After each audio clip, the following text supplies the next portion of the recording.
আজ আমরা কথা বলবো 2018 সালের একটি অসাধারণ সিনেমা নিয়ে, যেটির নাম আলফা। এই সিনেমাটি 20,000 বছর আগের প্রাগৈতিহাসিক যুগের পটভূমিতে তৈরি, যেখানে মানুষ এবং প্রাণীর মধ্যে প্রথম বন্ধুত্বের সূচনা হয়। নমস্কার বন্ধুরা, আমি স্যাম আর আপনারা দেখছেন নো দ্য স্টোরি। ছবি শুরু হয় একদল শিকারী গোষ্ঠীর জীবন দিয়ে। তারা বেঁচে থাকার জন্য শিকারের উপর সম্পূর্ণ নির্ভরশীল। তাদের নেতা টাউ, যিনি তার ছেলে কেদাকে শিকারের কঠিন নিয়ম শেখান। কেদা শিকার করতে ভয় পায়, কিন্তু তাকে শক্ত হতে হবে, কারণ তাদের গোষ্ঠীতে শিকারই বেঁচে থাকার একমাত্র উপায়।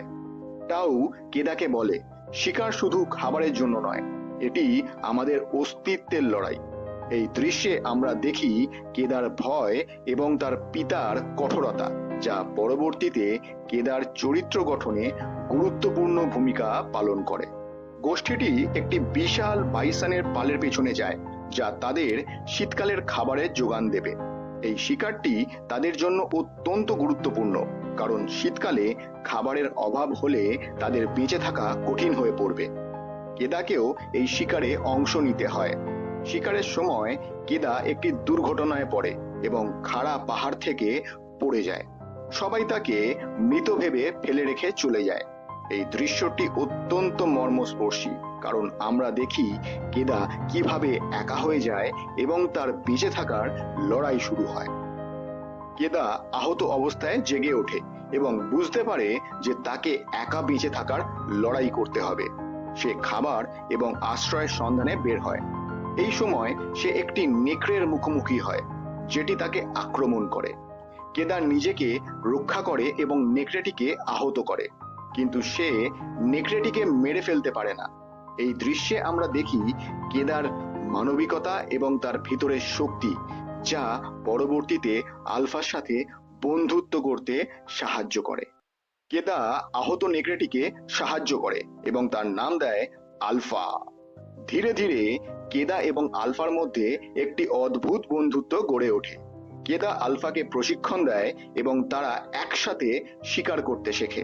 এই অংশটি সিনেমার সবচেয়ে মর্মস্পর্শী অংশ, যেখানে আমরা দেখি কিভাবে মানুষ এবং প্রাণীর মধ্যে প্রথম বন্ধুত্বের সূচনা হয়।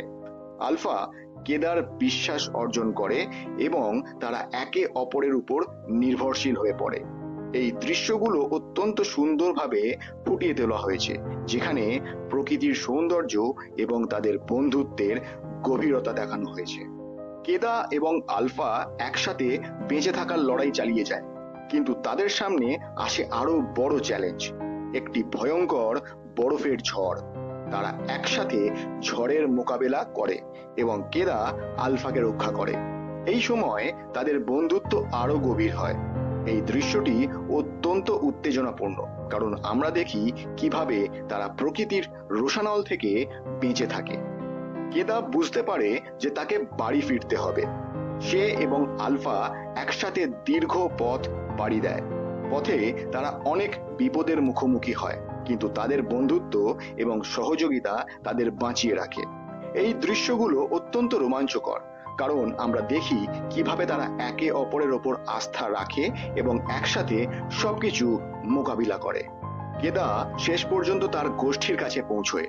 সবাই তাকে মৃত ভেবে ফেলে চলে এসেছিল, কিন্তু কেদা ফিরে আসে আলফার সাথে। গোষ্ঠীটি প্রথমে আলফাকে ভয় পায়, কিন্তু কেদা তাদের বোঝায় যে আলফা তাদের বন্ধু। এইভাবে মানুষ এবং প্রাণীর মধ্যে প্রথম বন্ধুত্বের গল্পটি সম্পূর্ণ হয়। এই দৃশ্যটি অত্যন্ত আবেগপ্রবণ, কারণ আমরা দেখি কিভাবে কেদা এবং আলফার বন্ধুত্ব একটি নতুন অধ্যায়ের সূচনা করে। এই ছবিটি শুধুমাত্র একটি প্রাগৈতিহাসিক গল্প নয়, এটি বন্ধুত্ব, সাহস এবং সহযোগিতার একটি অসাধারণ উদাহরণ। আশা করি এই গল্পটি আপনাদের ভালো লেগেছে। যদি ভালো লেগে থাকে তাহলে ভিডিওটি লাইক করুন, শেয়ার করুন এবং চ্যানেলটি সাবস্ক্রাইব করুন। খুব শিগগিরই দেখা হচ্ছে পরের ভিডিওতে। ততক্ষণ ভালো থাকুন, সুস্থ থাকুন। ধন্যবাদ।